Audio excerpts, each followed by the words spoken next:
Isabela Nechini, fisioterapeuta, motora do Hospital das Clínicas e também do Grupo Genoma.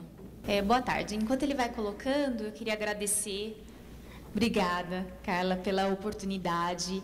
A gente se conheceu no Genoma, depois no HC, e é muito bom quando a gente é reconhecido pelos pais, pelos profissionais, e a possibilidade de a gente ensinar mais e aprender mais, né? Hoje a gente vai aprender bastante, eu aprendi, e é muito legal isso que você está colocando da parte da psicologia, da pedagogia junto, tá? Para a gente é muito enriquecedor, muito obrigada, tá? Só para me sintonizar na plateia, quem daqui é fisioterapeuta? Legal. Quem trabalha mais com a parte motora? E o restante é respiratória? Tem um pouquinho de respiratória. Hidro? Um ou outro, tá bom. Então, a gente vai falar da parte motora agora, depois vai ter uma parte da respiratória e domingo, não, sábado, vai ter da hidro, né? Estou querendo estender até domingo, se deixar a gente falar mais. Bom, então a gente vai falar da fisiomotora.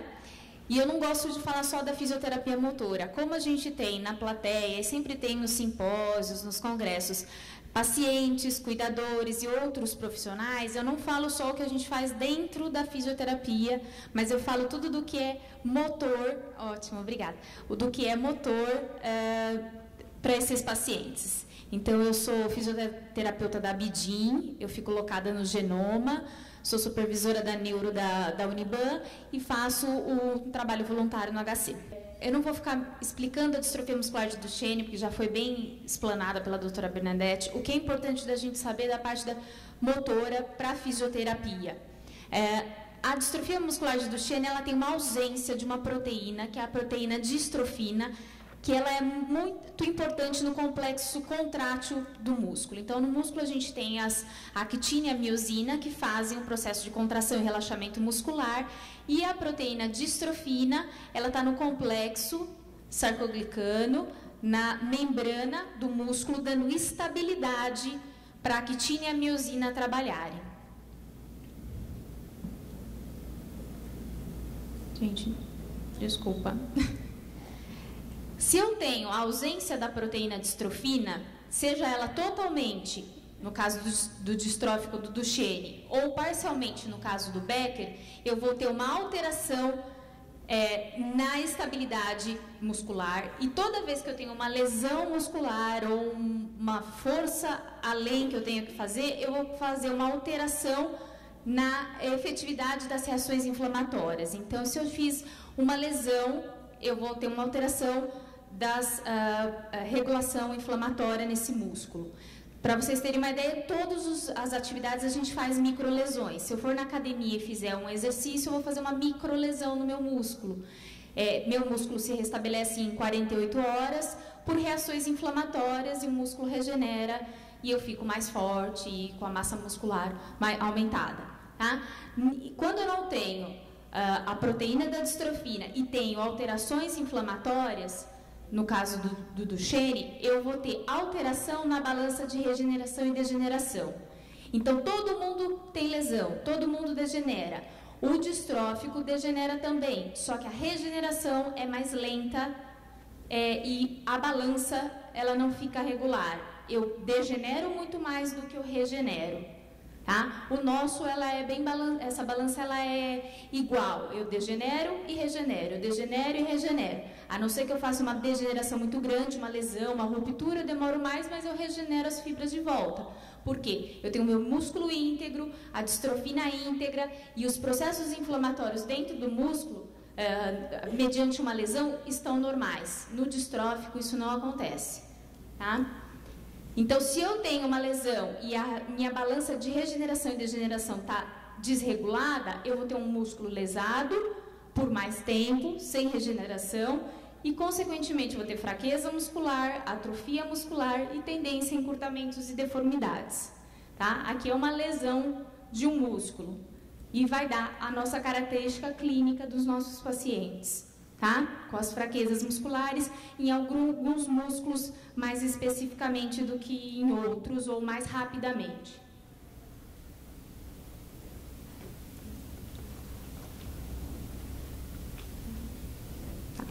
Então, o que a fisiomotora faz mediante a essa situação de uma distrofia? O objetivo da fisioterapia é prevenir os encurtamentos e as deformidades, manter a força muscular, diminuir a dor, prevenir ou minimizar a escoliose, prevenir ou minimizar a osteoporose, melhorar o equilíbrio, manter a marcha o quanto for possível e manter a funcionalidade. O importante é tudo corrobora para a funcionalidade, tá? Então, o que mais acontece nos nossos pacientes, nas crianças, nos adolescentes com distrofia muscular de Duchenne? Os encurtamentos e as deformidades. Então, o que acontece? Voltando lá no músculo que não tem uma proteína, eu tenho lesões em cima de lesões, eu tenho um músculo que vai enfraquecendo e eu tenho desequilíbrio muscular. Um músculo que é muito forte, que é mais forte, e o outro que é muito fraco, e nisso eu tenho um músculo puxando para um lado e o outro deixa com que aquela articulação seja puxada. Agregado ao fato de que quem tem distrofia muscular, pela fraqueza, acaba se movimentando menos e se mantendo mais em algumas posições viciosas que vão propiciar mais encurtamentos musculares. Então, aqui a gente tem exemplos do gastrocnêmio e do sólido, do músculo trícepsural, que vai levar ao encurtamento em equino dos pés, que é o pé cai para baixo, né? O encurtamento do ilho-psoas, que vai levar essa flexão de quadril, o encurtamento dos isquios tibiais, que são mais fortes que o quadríceps e leva a essa flexão de joelho, tá? A força dos abdutores do quadril é muito maior do que os adutores, então eu tenho essa posição que a gente chama de abandono de membros inferiores, que são as pernas abertas.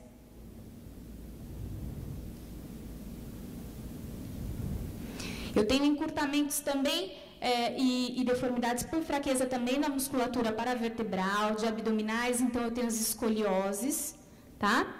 Esse menino é um menino que a gente atendeu no genoma. Vocês estão conseguindo ver onde está a perna dele? Essa daqui é uma perna dele e a outra está aqui dobrada, tá? Então, que encurtamentos que ele tem aqui?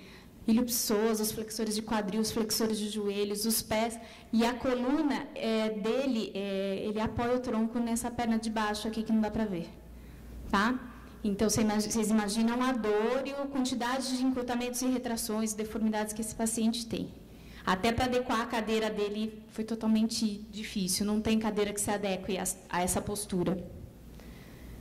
Então, a fisioterapia, qual que é o tratamento do ponto de vista motor dos pacientes com distrofia muscular de Duchenne? É fisioterapia, mas não é só fisioterapia. Eu vou falar no finalzinho da fisioterapia. Eu vou falar antes dos alongamentos, das órteses e de posicionamento, tá? Eu costumo dizer que não adianta a gente fazer a físio 2, 3 vezes na semana, ou mesmo que quem consiga fazer físio mais vezes na semana, e o resto do dia e o resto da semana eu não faço nenhum tratamento. Para nós que temos encurtamento, que não conseguimos colocar lá a mão no chão, que usamos salto alto ou que ficamos muito tempo sentados, necessitamos fazer exercício todos os dias, que dirá uma criança ou um jovem que tem uma distrofia, uma doença progressiva, tá? O complemento em casa é muito importante, o tratamento ele tem que ser contínuo, ele tem que ser diário.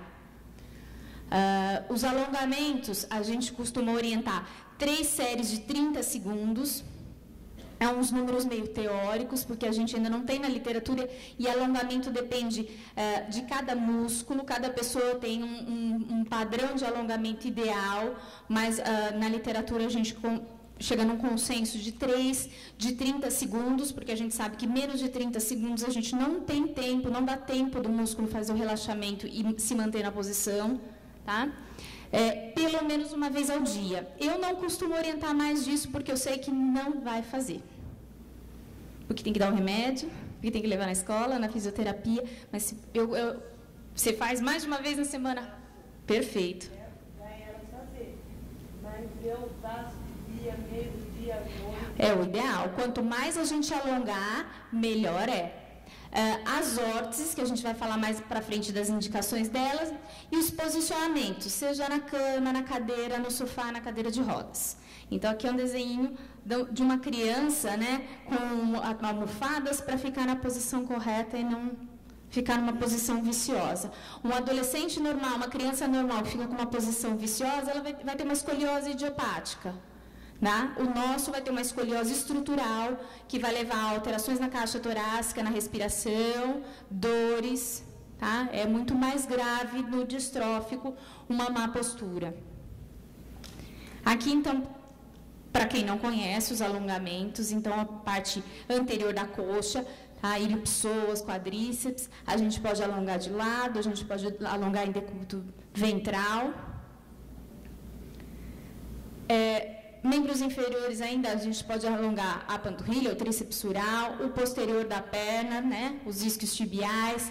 Ainda que os anteriores da coxa, eu costumo orientar bastante para colocar as crianças em decúbito ventral, barriga para baixo, fazendo alguma atividade, tá? Porque tudo que a gente faz sentado, a gente faz com encurtamento da musculatura anterior da coxa, o ilho-psoas, o quadríceps.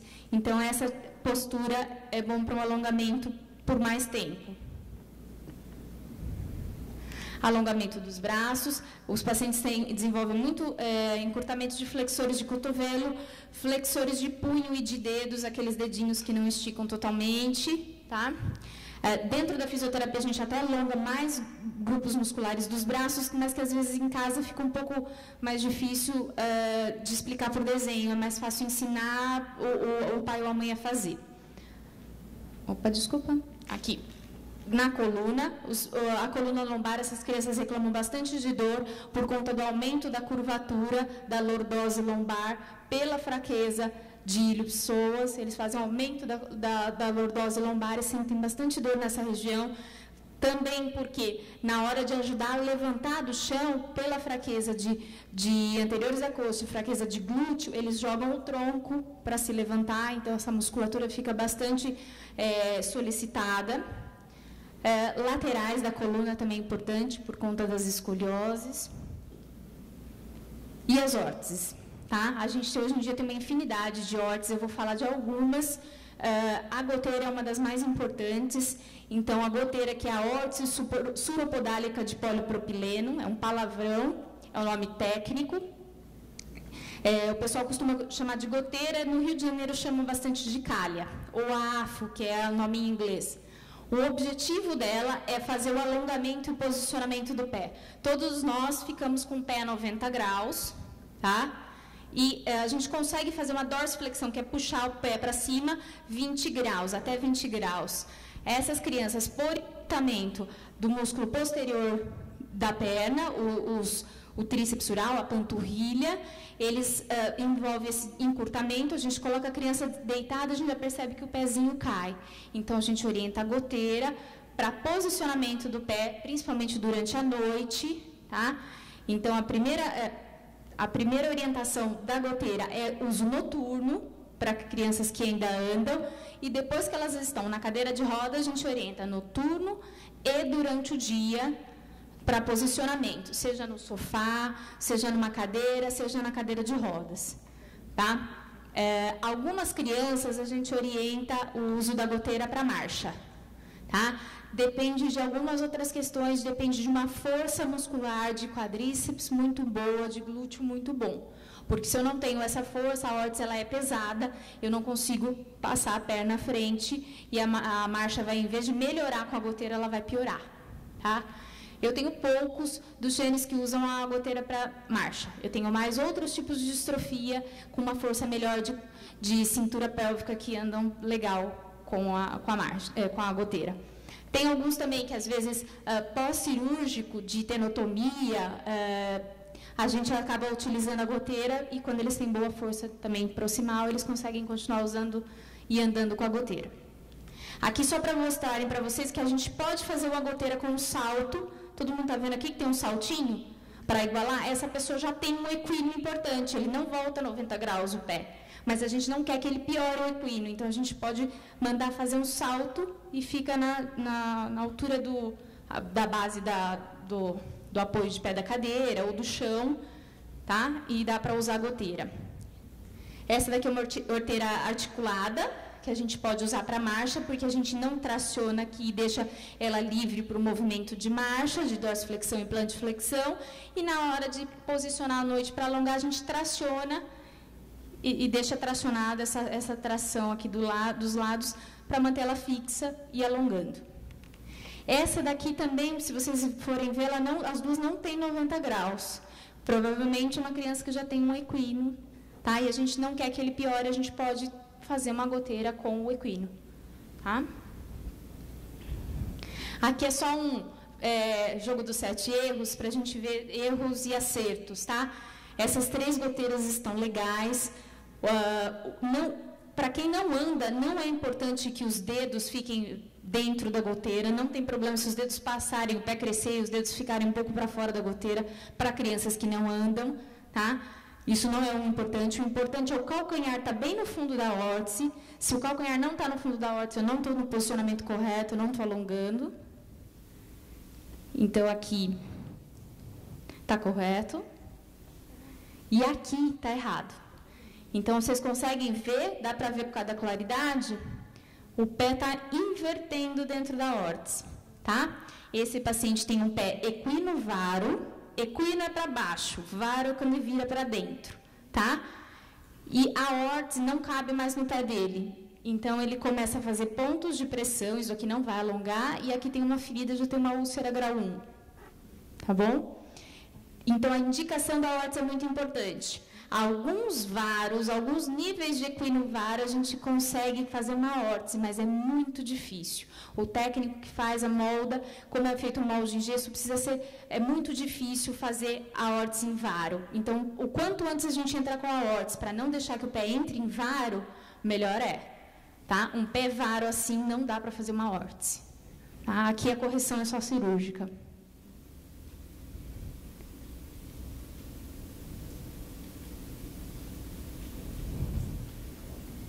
Vai? Agora. Tá? Esse está errado. Aqui, as talas de lona. A gente usa as talas de lona. Não são todos os pacientes que têm indicação. E essa órtice, a gente tem mais cuidado com as indicações, porque ela é até mais difícil de ser usada do que a goteira. A tala de lona, o objetivo dela é alongar flexores de joelho. Então, a gente tem uma indicação de até 20 graus, o governo dá órtices com até 20 graus de encurtamento de flexores de joelho. Muitas vezes as crianças chegam a encurtamentos de 60 graus, andando. Então, com 60 graus é muito difícil aguentar a extensão do joelho e a tala de lona. Então, por isso que a gente tem que ser bem precoce para indicá-la. Tá? É uma tala de lona com hastes metálicas, são 3 hastes. Aqui. São 3 hastes metálicas, uma haste fica na parte posterior da perna, a outra numa lateral e a outra na outra lateral de dentro. Não tem nenhuma haste que fica em cima por conta da patela, tá? E o objetivo é fazer aquilo que essa criança está fazendo. O ideal é você usar a goteira mais a tala. Então, é um alongamento de toda a cadeia posterior. Tá? Tem pacientes que não aguentam e a gente orienta, às vezes, a alternar, usar só as talas e depois só as goteiras. Usar só a tala 1 hora por dia e a goteira à noite. Ou o que aguenta colocar a tala e a goteira, coloca a tala e a goteira numa perna por 1 hora, depois na outra. Porque é bem difícil ficar nessa posição. Tá? Ou a criança fica sentada ou deitada. Se ela tiver que ficar sentada, ela faz um alongamento ainda maior da cadeia posterior, tá? Alguns pacientes a gente usa a tala de lona para ortostatismo. Isso tem que tomar cuidado, tem que ser com orientação do fisioterapeuta, por conta do alto índice de osteoporose nessas crianças, então tem que tomar muito cuidado quando a gente faz isso para fazer da forma correta, tá? Aqui a goteira e a tala. Obrigada. Tá? Aqui uma criança só em ortostatismo, ela está apoiada atrás na maca, e esse daqui está fazendo ortostatismo na barra paralela e dá para treinar a marcha também na barra paralela. Essa é a CAFO, que é o tutor longo.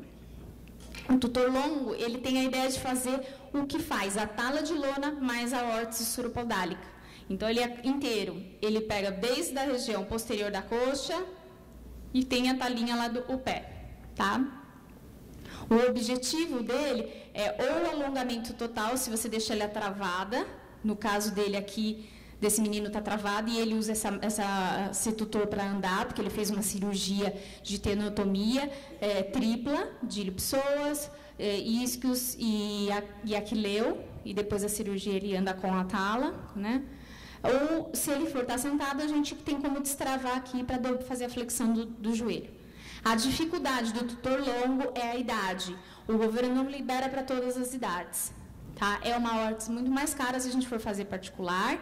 E a gente tem a dificuldade que se a criança cresce, ela não cabe mais de forma nenhuma. A tala mais a goteira, se às vezes o pé cresceu, a gente consegue mandar refazer a goteira e manter a tala. Tá? Aqui, se a criança cresceu, a gente perde a órtese inteira. A órtese expansora é a mesma ideia da tala de lona, mas ela é progressiva.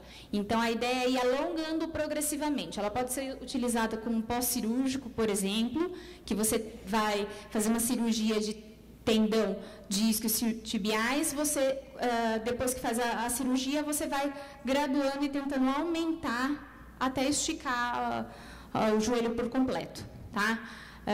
Aqui são exemplos de um menino com as duas talas. Eles requeixam bastante.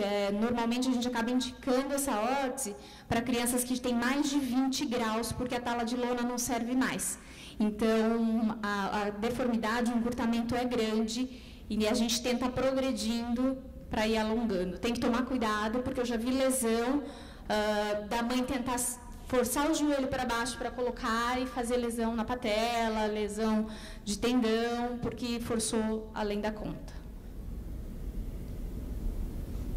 Aqui é importante a gente falar, existe uma portaria nacional, que é a 116, de 9 de setembro de 93, é direito a órtese, não é só para distrofia de Duchenne. Órteses, próteses e materiais especiais, que a gente chama de OPM, é direito de qualquer pessoa que tenha um laudo que necessite de uma órtese. Tá? Eu oriento todos os pacientes, a gente faz cartinha, a gente, junto com o laudo médico, tá, da doença e uma prescrição, eles têm direito de conseguir essa órtese. A gente sabe que em muitos locais isso nem sempre acontece. Em São Paulo existem as NIRS, que são os núcleos integrados de reabilitação, que a gente encaminha os pacientes para a NIR mais próximo da casa dele, e a NIR agenda para fazer a forma da órtese e mandar fazer a órtese. Fora de São Paulo, a gente sabe que é mais difícil, tanto no interior quanto em outros estados. O que eu particularmente oriento, junto com o assistente social da Abdim do Genoma, procurar a defensoria pública ou o fórum. Vai com a carta, porque isso é direito. Tá? Normalmente as secretarias de saúde enrolam, falam que não tem isso, precisa falar com o prefeito, precisa falar com o vereador, fala esse ano porque é ano eleitoral, não tem nada disso. É portaria nacional, é direito. Então, se não conseguir, vai na defensoria pública, orientem os pacientes, as pessoas, pode ir na defensoria pública que o juiz, na hora que lê o laudo e ele lê a portaria, na hora ele vai mandar fazer. Tá bom? Cadeira de rodas. Sempre que eu falo da cadeira de rodas, é um problema. Normalmente, quando eu recebo as crianças e eu vou falar da cadeira de rodas, eu vejo a criança olhar para mim, a mãe ou o pai encher o olho de lágrimas e a criança fala assim: tia, tem vermelho dessa? Né? Normalmente, as crianças pedem a cadeira de rodas antes dos pais. O que acontece com essas crianças? Toda essa fraqueza muscular, que é progressiva, que gera muita fadiga muscular, limita muito essas crianças na marcha. Hoje em dia a gente já consegue uma prorrogação da marcha por muitos anos. Então, se quem for na internet, for olhar, vai ver que a distrofia de Duchenne com 9 anos para de andar e com 15 anos morre. Tá? Eu não tenho vergonha de falar isso porque a gente lê isso e as pessoas e familiares leem isso. E a gente sabe que isso não existe mais. A gente tem adolescentes que andam, a gente tem adultos que têm 40 anos e têm distrofia.